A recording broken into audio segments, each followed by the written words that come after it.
C'est dans un roman. C'est l'histoire d'une prostituée dans une ville de province. Elle rencontre un jour un type qui devient fou d'elle. T'as baisé avec une pute, c'est ça?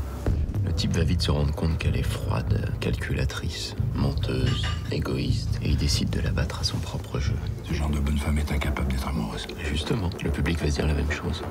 Est-ce qu'il va réussir à la piéger ou non? Pour moi, la trajectoire du personnage, c'est vraiment une lente chute dans le vide.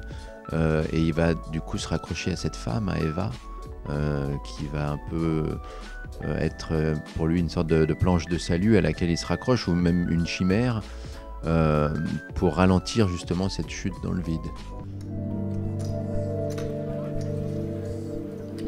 Il y a quelqu'un ici.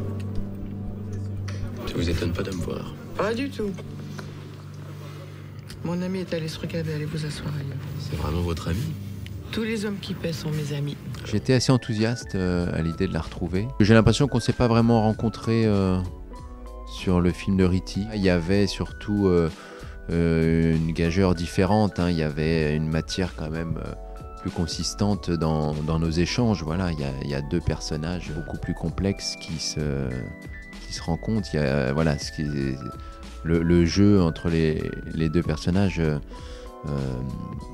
était, enfin pour ma part en tout cas, plus intéressant que ce qui se jouait entre nous dans le film de Ritty, où je faisais son fils. C'est pas qu'on l'empêche de coucher avec qui elle veut. Hein. Vous, si vous voulez coucher avec elle, faut que vous l'épousiez. J'étais impatient de la retrouver parce que c'est une actrice qui me fascine beaucoup. Et voilà, c'est assez jouissif de l'observer au travail. Il y a cette spontanéité chez elle, ce côté presque ingénu des fois, quelque chose de très simple, quotidien, très prosaïque dans son approche de ce personnage, qui est intéressant, mais ça prend le contre-pied de la figure de la femme fatale.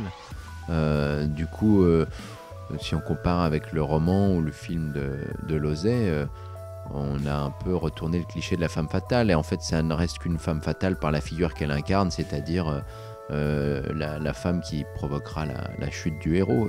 Mais ça va pas au-delà. Elle a presque imposé son style à elle, voilà, ce côté un peu décalé, souvent un peu dissonant, mais qui est diablement juste et efficace.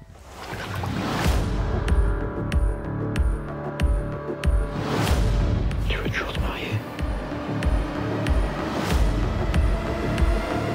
Je connaissais Benoît, enfin sans vraiment le connaître, mais on s'était croisés quand même à plusieurs reprises depuis pas mal d'années. On a toujours manifesté un désir commun de un jour voilà, faire un film tous les deux.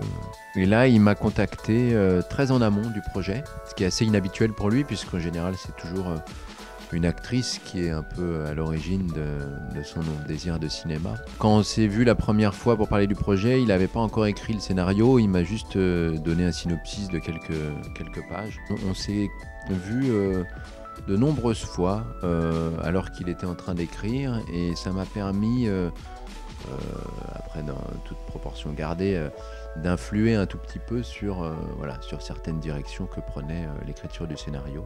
Il y a eu cette confiance très rapidement, cette entente assez précieuse, et voilà, ça a duré jusqu'au bout. Ça a été un tournage vraiment déconcertant de facilité.